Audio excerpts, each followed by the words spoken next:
Voilà. Bon, je vous redis bonjour à nouveau, hein. Merci de votre présence. Donc, ce cours est pour moi assez important dans la mesure où c'est la clôture d'un livre. Et on a l'habitude, lorsqu'on termine un livre, puisque c'est un livre qui est quand même sacré, de faire une petite fête, comme on vient de faire d'ailleurs, hein. Et puis, d'essayer de voir à quoi ce livre nous ouvre à autre chose. Ça, c'est une première chose. Une deuxième chose, c'est que on a la connaissance, j'allais dire la croyance, mais je crois que c'est plus une connaissance, parce que c'est même matériel, hein. Ce terme qu'on dit sauf maaseh marshava techila, ce qui est à la fin de l'œuvre et au début de la pensée. C'est une connaissance, parce que si vous voulez construire quelque chose, au départ, vous l'avez dans la pensée, et vous savez ce qu'il y a dans la pensée que lorsque l'œuvre est faite. Vous construisez une maison, elle est dans la pensée, et puis lorsque je vois la maison, c'est ce que j'avais comme intention au départ. Donc, lorsqu'on veut chercher l'intentionnalité de quelque chose, on peut essayer de le deviner au début, on peut en parler, mais finalement, on le saura vraiment que lorsque la chose sera faite. C'est-à-dire que si je veux comprendre ce livre magnifique que nous avons partagé pendant une année, si je veux comprendre le sens, le pourquoi, et on a une Louvato aussi avec nous aujourd'hui en plus, de la famille, hein. Il y a un lien, hein, en plus, hein, c'est pas. Donc, on aura le Shefa par l'alliance aussi familiale, puisqu'on a en présence une Louvato avec nous. Donc, il s'agit évidemment de Rabbi Chaim Louvato, hein, ce kabbaliste. J'aime pas dire grand petit parce que ça n'a pas de sens, quoi. En tout cas, bon, euh, ce personnage est extraordinaire, quoi. Je sais pas comment le dire, mais en tout cas, bon, on va parler du Shefa, du lien qu'il y a avec ces choses-là. Et évidemment, si je veux comprendre le sens du début, qui étaient les grandes questions existentielles, hein, je ne vais pas recommencer, comme une fois je l'ai dit, mais finalement, la réponse, c'est toutes ces grandes questions existentielles où l'intentionnalité, on va dire ça comme ça, de ce livre se retrouverait à la fin. Et je pourrais même dire que la fin nous ramène au début. Mais un début qui va être revu peut-être avec un niveau de profondeur différent. Alors, Célina, tu es là, tu as le livre. Tu as le livre. Oui. Tu as le livre. Tu peux Oui. ouvrir le livre, comme ça on va travailler à deux. C'est D'accord. chapitre 16, page 443. Voilà. Alors, moi, ce que je vais te proposer, c'est que tu vas le lire en français. Et moi, je vais regarder un petit peu sur la droite le texte en hébreu, voir si j'ai des choses à rajouter. Le texte est très simple et très court, très très court. Mais il est d'une puissance parce qu'il est très concentré. C'est comme une graine. Et on va voir qu'est-ce qu'il y a derrière cette graine et on va voir où cela nous mène. Et évidemment, on va ouvrir d'autres livres, il faut essayer de comprendre les livres du Ramchal, évidemment, ou peut-être d'autres encore, mais je vais rester principalement sur le Ramchal, peut-être aussi Manitou, euh, pour essayer de voir quelle suite donner à ce chapitre qui nous ouvre, en fin de compte, les portes de l'intentionnalité des voies de la direction divine. Alors, je te propose de lire, et puis je t'arrête, tu t'arrêtes à chaque paragraphe, hein. Alors, chapitre 16, la création Yesh Mi'ain ex nihilo. L'âme. Est-il possible de comprendre ou non la voie de la création, c'est-à-dire comment quelque chose, Yesh, procède de rien à in? Alors, je vous ai envoyé une vidéo de mon maître Manitou qui parle de cette chose, de cette question-là, qui est une question, comment dire, dont la pensée humaine ne peut pas saisir. Alors, il dit que ça ne peut être qu'un article de foi. Comment de rien peut y avoir quelque chose? Parce que la notion de création, c'est déjà un principe. Il y a deux grands principes au niveau des croyances. Il y a un principe qu'il y aurait déjà un matériau existant et on ne serait qu'au développement de ce matériau existant. C'est-à-dire que le monde existe de son éternité. Ce n'est pas notre système de croyance. Notre système de croyance, et ça, vous retrouverez Aristote, les grands philosophes, etc. là-dedans. D'ailleurs, Maïmonide, quand il fait la gloire d'Aristote, mais il dit sur ça, on n'est pas d'accord. D'accord, ça, c'est extrêmement important. Donc, on est dans un principe créationniste, c'est-à-dire qu'il y a vraiment création. C'est-à-dire il n'y avait rien et il y a quelque chose. Et cette question est énorme. La pensée ne peut pas, la pensée humaine ne peut pas concevoir ces choses-là. Alors, on va voir comment le Ramchal va. Alors, je ne sais pas si vous avez écouté, je vous conseille, je vous ai envoyé écouter la conférence de Manitou. Il fait une inversion extraordinaire. Bon, c'est pas lui, il reprend ce que dit la Kabbale. Et on va voir comment la Kabbale aussi va répondre à cette question qui philosophiquement n'a pas de réponse. Alors, je te laisse, continue. L'intellect. Comment Alors, Dieu agit? je coupe. L'âme, c'est un niveau, c'est l'âme qui pose des questions, un neshama, un niveau de conscience très élevé, donc qui pose des questions. Et la réponse vient de l'intellect, c'est le sechel. Donc ce sechel, c'est pas simplement l'intellect, parce qu'on traduit l'intellect, donc c'est pas, faut l'intelligence, l'intelligent. C'est l'intelligence action, l'intelligence premier. Donc on fait un niveau extrêmement élevé, plus élevé que l'âme encore. Donc, pour que ça soit clair, j'ai déjà dit au début, mais s'il y a des personnes qui arrivent maintenant, qu'on puisse comprendre ce qu'on dit. Alors, donc le sechel, on va garder le mot sechel, le sechel. Le sechel. Comment Dieu agit? La manière dont il accomplit ses actions. Je t'ai déjà expliqué qu'il nous est impossible de le concevoir, parce qu'elle relève de sa volonté infinie. Nous ne pouvons réfléchir qu'à ce sur quoi il agit et dans quel ordre il agit. Je vais cependant répondre à ta question. Alors, on ne peut pas réfléchir uniquement sur ce qu'il agit, mais je vais changer un petit peu le texte parce qu'il va le dire Ve'ashivach al asher ashalt. Je vais, pas cependant, il y a d'abord une condition. La condition est que d'abord que tu saches qu'on ne peut pas réfléchir la façon dont il agit. Donc, il y a ça, on ne peut pas réfléchir, donc ce n'est pas la peine de poser des questions. Maintenant, si on est d'accord sur ça, je vais pouvoir te répondre. D'accord? Donc, il y a des limites. On va voir, il y a d'autres limites qui vont venir, mais on ne sait pas comment ça se passe, ce passage du rien à quelque chose. Maintenant, si je fais ça, je vais pouvoir avancer. Alors, tu continues. La matière originelle qu'il a créée est entièrement nouvelle. Le souverain l'a créée selon sa puissance inouïe et il nous est impossible de comprendre comment il l'a créée. Nous pouvons cependant comprendre l'ordre évolutif dans lequel il a agi pour la créer, car nous ne pouvons comprendre que l'acte s'inscrivant dans une gradation. Voilà, donc là, il répète à peu près la même chose. Je retiens la notion de chez Chidesh, il insiste, Chidesh, Chadash ou Chidesh Gamour. C'est une véritable nouveauté. Chidesh, donc, je vais donner quelques mots en hébreu parce que pour ceux qui vont continuer à étudier, vont retrouver ces termes.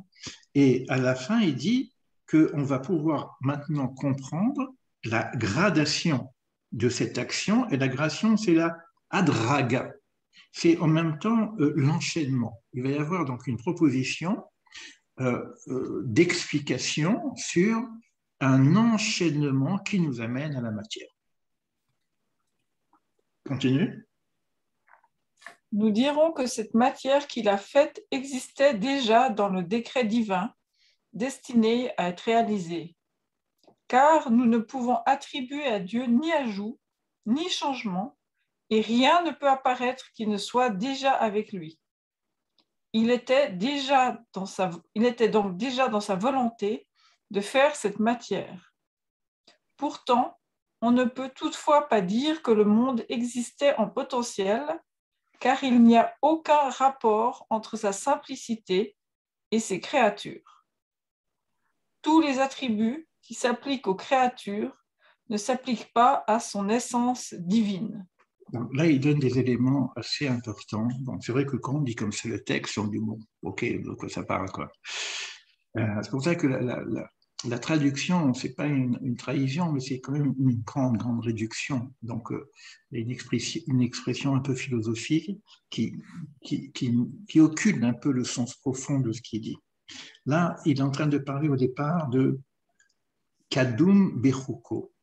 Prenez la notion de Kadum, c'est l'antériorité de son décret.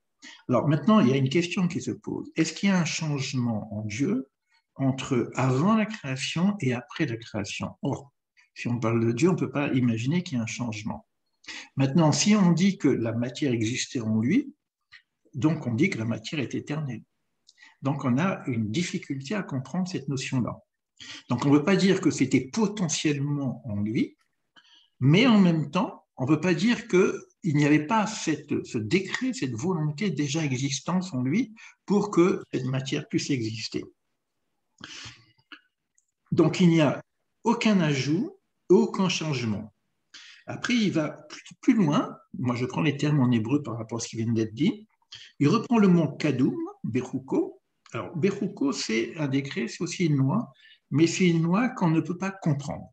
Il y a plusieurs niveaux de loi dans la Torah. Il y a les mishpatim, il y a les mitzvot et les chukim. On va dire que les mishpatim, ce sont des lois qui viennent au niveau de l'histoire. Les événements, etc., nous amènent des événementiels à mettre en pratique en termes de souvenirs. Les mitzvot sont des recommandations, mais on peut les comprendre directement. À la limite, si on ne me les avait pas dit, je pourrais les comprendre, je pourrais les découvrir. En tout cas, c'est accessible de les comprendre. Les chukim sont des mitzvot qu'on ne comprend pas du tout. Donc là, ici, il y a une antériorité à ce chok de la création, et il va rajouter maintenant kadoum, toujours cette antériorité, beretsono, dans sa volonté. Alors, on a un chok, je ne sais pas quoi dire, et on descend maintenant un petit peu la notion de volonté. Le fait que nous sommes existants, nous pouvons déjà dire qu'il y a eu une volonté de créer. Alors, évidemment, maintenant, après ça, il parle de simplicité. On ne peut pas comparer cette forme multiple de la création. On va voir que le divin, à un moment donné, comme on ne sait pas quoi dire sur le divin, on va parler de lumière, ce Ein Sof, c'est pour ça qu'on dit Yesh Mi'ain.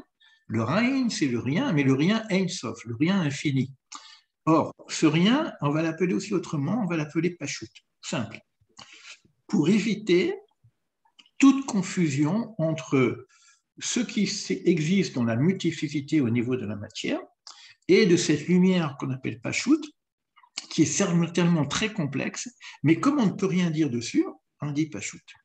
D'accord? Donc, on évite en même temps non seulement de réfléchir sur la façon dont il crée, mais on évite aussi de réfléchir sur son essence lui-même.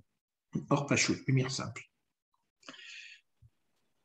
Et tout ça pour nous dire que Be'atzmuto, son essence, est inaccessible. Et on avance avec ça. Tu continues? C'est seulement lorsqu'il a voulu vraiment créer cette matière qu'il a émis des influences qui impliquaient la création de cette matière. Celles-là ont une affinité avec cette matière car elles ont été émises selon la juste mesure qui permet de faire sortir la matière. Là encore des termes extrêmement importants, c'est la hashpara. La hashpara, c'est l'influx divin. Donc, il faut qu'on garde ce terme-là, parce que même pour la suite de tous nos cours, et même pour ce que je vais essayer de parler même de la formation, qu'est-ce que l'influx divin? C'est-à-dire, on a fait des bénédictions en sachant que chaque chose, il y a du sacré dedans. Maintenant, je peux vivre avec une intensité spirituelle ou une petite intensité.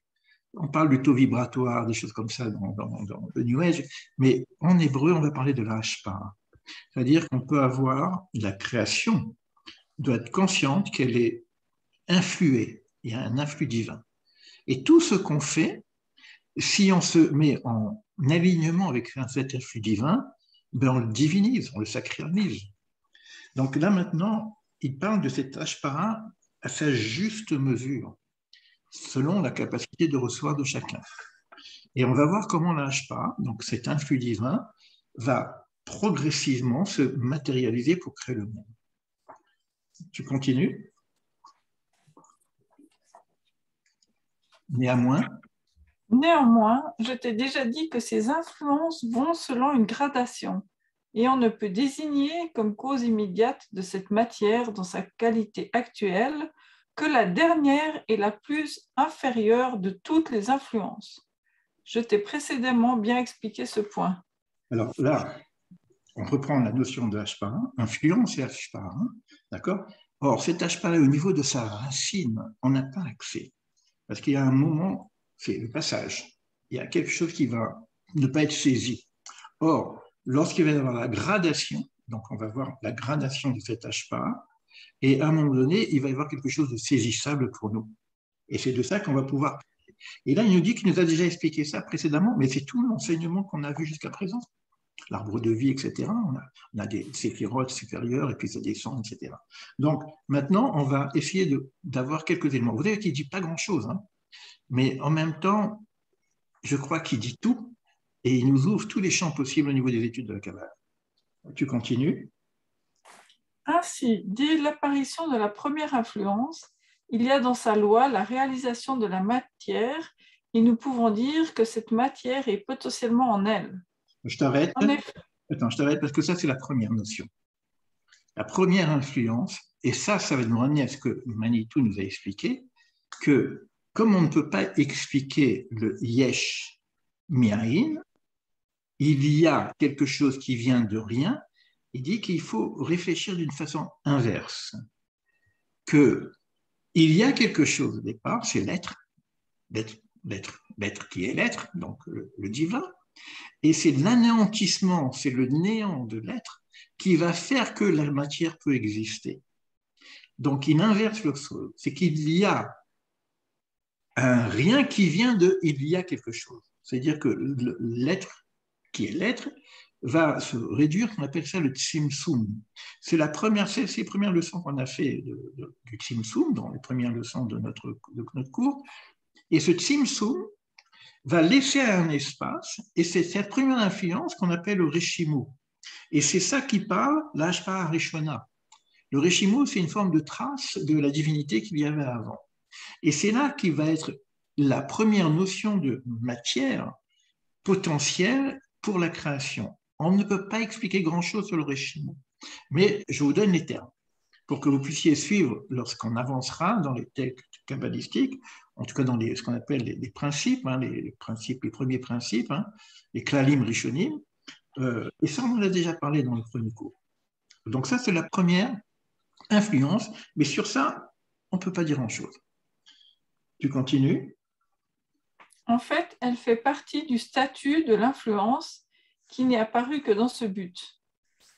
Elle, donc l'influence première, est toutefois une cause lointaine, car elle s'élève à un degré éminent relativement à ce qui est nécessaire pour l'existence de la matière basse. La seconde influence est une cause plus proche. En effet, non seulement elle inclut le principe de la matière, mais est plus proche de l'existence que la première influence. Il en va de même pour le statut des influences suivantes jusqu'à la dernière, qui peut la faire sortir de manière effective. Ben, là, il nous décrit le processus de l'arbre de vie. On avait déjà vu qu'il y a cet espace avec le Rishimu, mais c'est une cause première, mais tellement loin dont on ne peut pas parler. Et on ne peut pas parler vraiment d'absence divin, on parle de trace. Mais après, de cette lumière qui entoure, il va y avoir une deuxième influence, c'est-à-dire qu'il va y avoir un retour de la lumière qu'on appelle le cave, qui va venir mettre des mesures dans la structure du primordial, en tout cas de la création.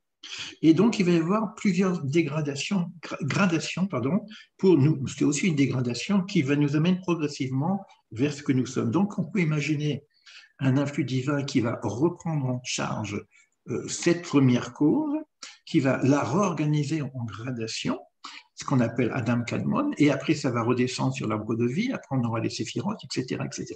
Et ça descend, et c'est jusqu'à notre matière. Tu continues?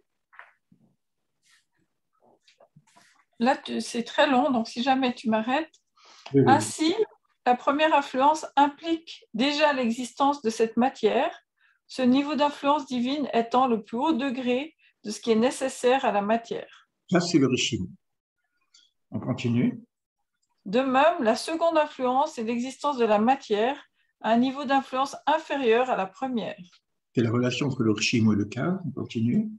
Car les influences ne sont que l'émanation de l'existence d'un existant qui découle de Dieu.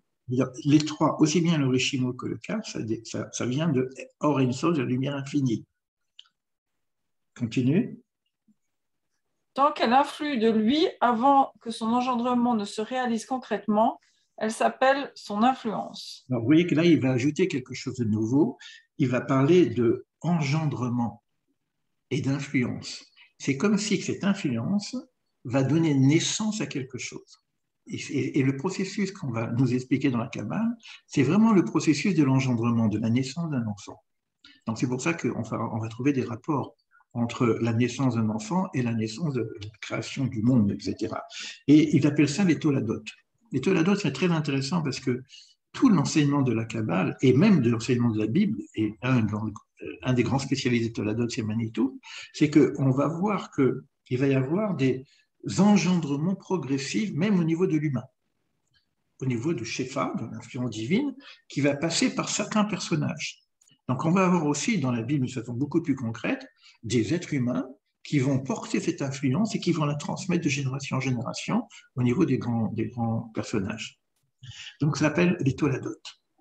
Gardez ce terme parce que c'est un jour, en tout cas si vous étudiez Manitou ou un peu de Kabbale, vous retomberez sur ça. Tu continues.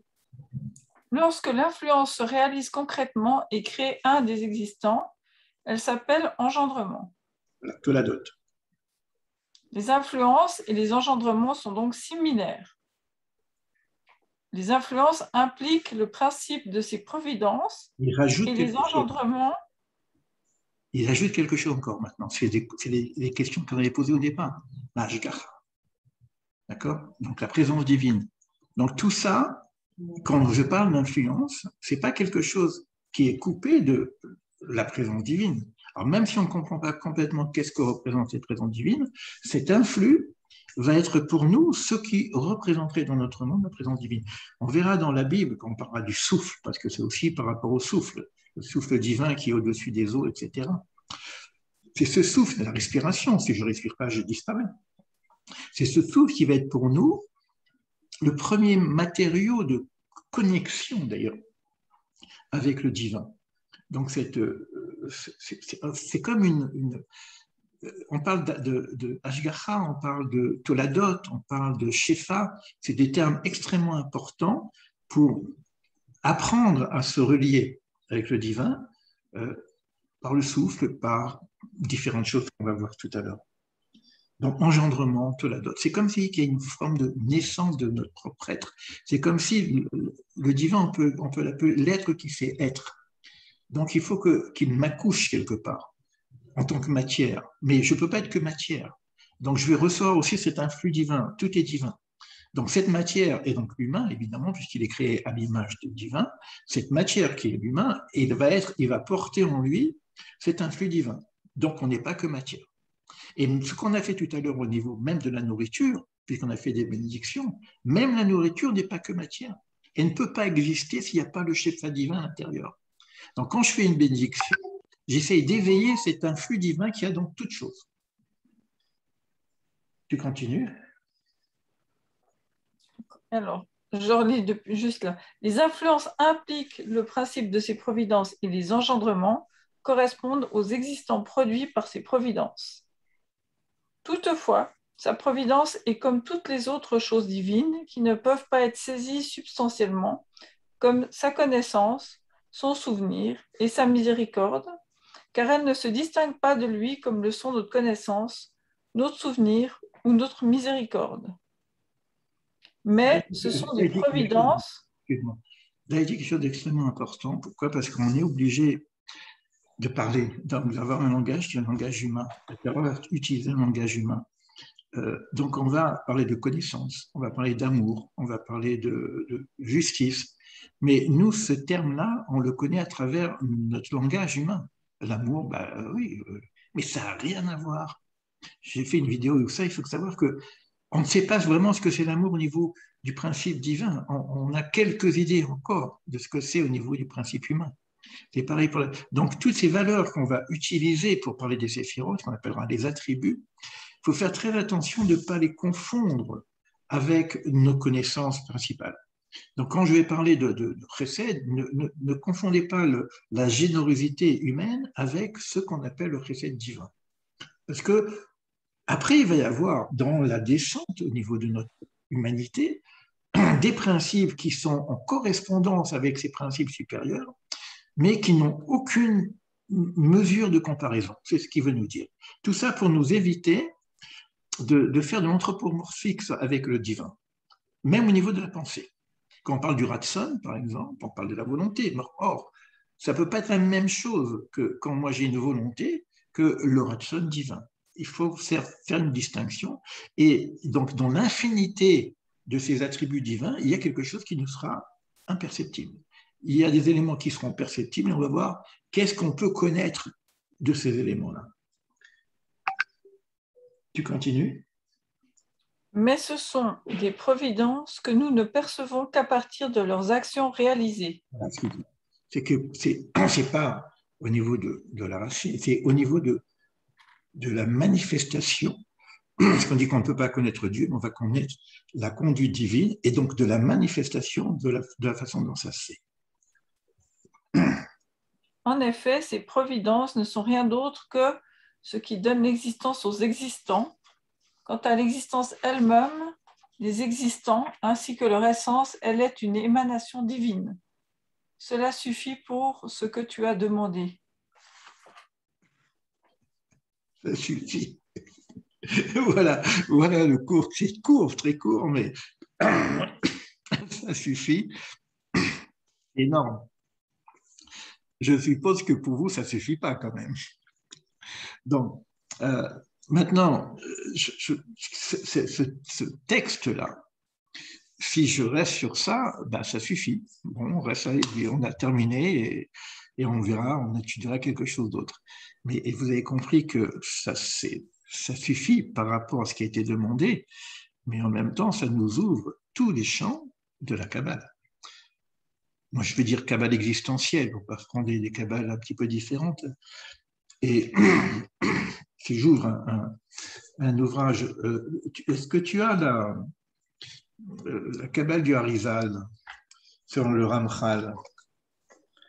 Je crois. Tu peux juste. Oui. Mais parce que je préfère le lire en hébreu, juste pour le Shefa qu'on vient de le dire. Alors là je l'ai ici en hébreu et Excuse-moi, Élie, je peux demander quelque chose? Oui. Donc, selon le Ramchal, il y a deux causes. Une cause première qui est le Réchimou et une deuxième cause qui est le Cave, qui est plus proche de nous et c'est celle qu'éventuellement nous pouvons comprendre. J'ai dit des choses très rapidement. Il n'y a qu'une cause première, parce que c'est Dieu la cause première, mais comme on ne peut pas le connaître, on ne peut pas avoir d'éléments sur ça. Après, il va y avoir une gradation, une réduction de cause à effet, et même la cause première, on ne peut pas vraiment savoir. Mais ce que je vais parler quand je parle de la deuxième cause, elle vient, elle aussi, de l'infini. Ce n'est pas des éléments qu'on peut saisir, ni le cave, ni le Réchimou. Par contre, c'est l'interaction qu'il va y avoir entre le cave et le Réchimou qui va former quelque chose, une forme où on peut commencer à parler. Et encore, on va voir que même dans ça, on va y avoir différents mondes qui vont être Hatshibut, etc. Donc, c'est des cours qu'on a déjà fait ensemble. Hein. Il va y avoir encore d'autres gradations. Donc, Hatshibut, c'est l'émanation, c'est la pensée. La Beria, c'est la création. La Yetzira, c'est la formation. Et après, la Asiya, c'est l'action. On est obligé d'arriver jusqu'en bas de l'action pour ensuite remonter la connaissance jusqu'à la compréhension de la création. Mais on est dans la création, on essaie de comprendre la notion de création. Donc c'est bien après tout ça. C'est bien après tout ça. Donc, Hatzilut, il y a déjà des éléments, des informations qu'on va avoir par la Kabbale, etc. Ce qu'on appelle la gradation, en tout cas, la shacheled de cet influx divin. Moi, ce qui m'intéresse aujourd'hui, pour pas que ce soit trop complexe, parce que je vais vous dire sincèrement, on peut rentrer dans des complexités où personne n'y comprend rien, ni moi non plus. Vous prenez Etz Chaim, vous lisez ça, si vous comprenez, c'est grave. Si vous ne comprenez pas, c'est que vous avez l'intelligence de savoir que vous ne pouvez pas comprendre. Ce qui m'intéresse, moi, et c'est ça peut-être mon rôle, c'est de faire en sorte que ce dont nous parlons soit accessible à tout à chacun. Je dirais, quel que soit son niveau spirituel, quelle que soit sa religion, quelle que soit sa couleur de peau. Pourquoi? Je pense à la sortie d'Égypte. Lorsque les enfants d'Égypte sont sortis, la mer s'ouvre, prenez ça au niveau métaphorique, et on disait que les servantes voyaient Dieu. Véhéli. Ils voyaient les servantes. Or, vous n'avez pas le niveau de conscience, etc., de tous ces rabbinim qui ont étudié je ne sais pas combien de temps. Donc, il faut qu'on arrive, et ça au niveau de l'influx, du shefa, même si on sait qu'il y a une gradation, il faut qu'on arrive à partager des choses qui sont saisissables à tout à chacun. C'est pour ça que moi je vais parler de Kabbale existentielle, que cela puisse me servir dans mon existence. C'est pour ça que la deuxième partie, quand je vais parler tout à l'heure, de cette formation que je veux remettre complètement à plat, qui s'appelait la formation de coaching existentiel, je vais insister sur cette notion d'existence avec la cause de l'existence, c'est-à-dire pas l'essence de l'essence, mais de l'influx. C'est-à-dire que quelqu'un qui veut prétendre à enseigner, à accompagner ou à soigner, il faut qu'il ait la conscience qu'il doit être influencé, shefa. Mais ça, c'est facile pour tout le monde. Être aligné avec le divin et recevoir un influx. Alors, cette connaissance est une connaissance presque médicale de la complexité du détail. On n'est pas obligé de rentrer dans tous les détails parce que sinon, sauf pour des spécialistes, des gens qui veulent faire de la génétique, ils sont obligés de faire je ne sais pas combien d'années d'études pour comprendre le détail de la génétique. Mais nous, en tant qu'humains, je sais qu'il y a des choses que je peux cerner, mais l'utiliser dans ma vie quotidienne. Donc, on va parler de ces choses-là parce que les questions se posent, mais il faut qu'on arrive. Alors, moi, j'ai ici un petit dessin sur la descente de l'influx, etc. Mais je vous prends le texte dans son original. Alors, vous avez, de toute façon, ce texte est très complexe si je vais à la fin. Donc, ce texte a été traduit ici, la Kabbale du Harizal. Donc, mais ce qui m'intéresse, c'est surtout le début.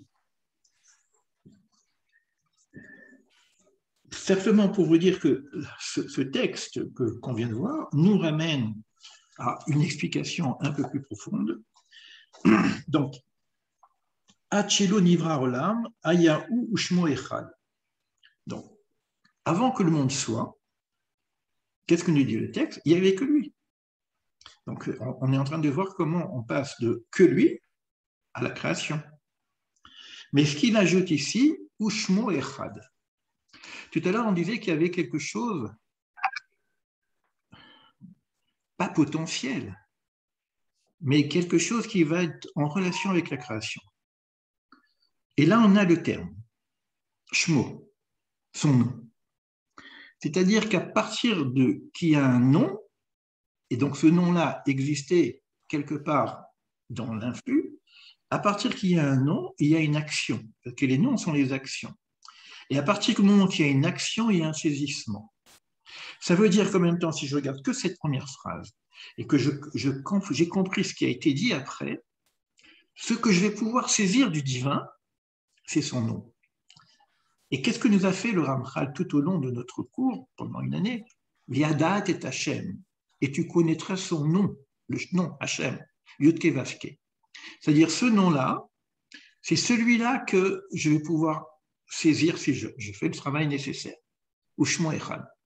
Donc, il y a quelque chose comme un nom. Ratsa, il a voulu. Donc, il y a volonté, on retrouve le truc. Vetsimsem, il a contracté, réduit. Oro, sa lumière. Cette lumière infinie qui peut donne pas de place au monde, il fallait qu'il la simsim. Afin de livro kol à Bériot, afin de créer les créatures. Nathanael Makom, il a donné un lieu, Makom, ce qu'on appelait le halal, c'est le rishimu, etc., qui, à l'intérieur du Makom, il y a le rishimu, il a donné un lieu à ce que la création puisse être. Il n'y a pas de chose qui puisse exister s'il n'y a pas de lieu. Aujourd'hui, moi je suis dans cette pièce, c'est pas les murs, c'est que j'ai un vide qui me permet d'avoir une place. Sinon, je ne peux pas exister. Donc, tout était compacté, parce qu'au départ, ça part d'un point. Ce point, il a fallu qu'il s'ouvre pour laisser un espace. Au départ, c'est un infini. D'un point de l'infini, il y a une forme d'extension de ce point pour avoir un espace libre. Nipsa Makom Shave les Kulam. Et ce lieu était égal à tout. C'est pour ça qu'on parle d'un cercle, un igoul, forme de cercle. Alors, et là, on parle de Ein Sof Baruch Hu, et on va parler de ce point d'existence, et on va parler de l'espace, de la lumière qui entoure. Et cette lumière qui entoure, on l'appelle Ein Sof, le sans fin. C'est pour ça qu'on parle du Ein. Yesh mi Ain, le Yen. Donc finalement, ce que disait Manitou, donc la conférence que je vous ai envoyée, c'est qu'avant la création, il y a l'être, ou Shmo, il n'y a que lui. Et après, il y a eu contraction de cette lumière, du Ein Sof. Donc ce fait il s'est fait néantisser pour que l'être. La question qui se posait, c'est comment est-ce possible que l'être qui est le tout puisse être en même temps que la création. Il n'y a pas de place à la création. Donc, il fallait que... C'est une théorie un peu complexe, mais c'est cette théorie-là qui nous permet, en fin de compte, de comprendre le processus. Et donc, cette lumière entoure de tous les côtés. Vekav et le cave, Yotse Mimenu, et donc il y a un cave, il y a un filet de... Donc, vous imaginez un cercle, un espace, vous imaginez cette lumière Ein Sof qui entoure, imperceptible. Il a fallu sortir un petit point de cette Ein Sof, un filet très très fin, qu'on appelle une lumière de ce Ein Sof, mais qui est cave, qui est venu, et qui va rentrer dans cet espace pour que le divin va se remanifester dans la gradation. Et à ce moment-là, on peut commencer à comprendre. On peut commencer à comprendre la structure. Et c'est là que commence la Kabbalah. Ça commence par cette notion de Tzimtzum. Après, ça devient un peu plus complexe, mais ce n'est pas grave. On y va ou on n'y va pas.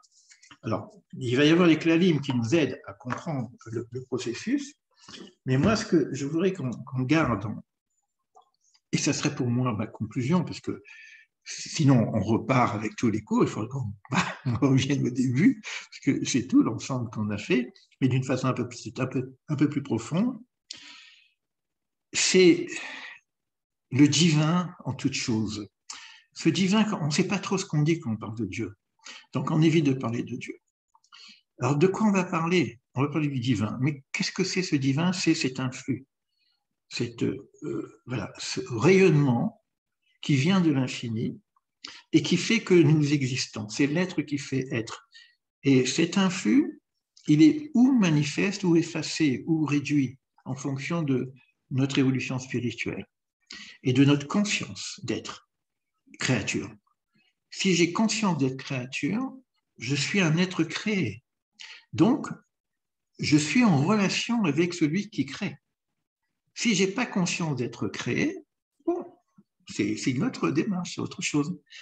Et ça change beaucoup parce que, sans parler de religion, je dis que ça change. Si je parle même d'accompagnement, de thérapie, de coaching, de tout ce qu'on fait, si je n'ai pas conscience que ce n'est pas moi qui soigne, Il n'y en a qu'un qui soit, c'est l'Orofé, c'est Akadosh Baruch Hu, c'est le maître du monde. Par ce Shefa. Mais ce Shefa, il peut passer à travers moi et à travers la parole, à travers une intention positive. Donc, toute chose, si je la positionne comme cette notion d'influence divine, ça change tout, toute chose, tout. C'est le rien qui fait le tout qui fait le rien. Voilà ce partage que je veux faire. Je ne sais pas combien de temps on a mis, mais bon, je vais couper, puisque je veux faire toujours 2 séances, une séance de cours et une séance d'échange, et je vais aussi parler un petit peu éventuellement de la suite, et notamment de comment je conçois aujourd'hui le travail que j'ai fait jusqu'à présent au niveau de l'accompagnement et du coaching, avec cette notion-là, qui nous vient de nos enseignants, qui nous vient de notre sagesse, qui vient de notre sagesse primordiale, kadmon, primordiale. Il a dit les termes, ancestrales. Et soit je dis, je fais comme tout le monde et puis je reste politiquement correct au niveau de la psychologie humaniste et institutionnelle et universelle, soit je dis non, c'est fini, quoi. Aujourd'hui, j'assume mon rôle, j'assume ce que je suis et je ne suis qu'une créature. Donc, je veux être serviteur du Créateur, c'est tout. À tout à l'heure. Oui, je coupe et je reprends tout de suite l'enregistrement.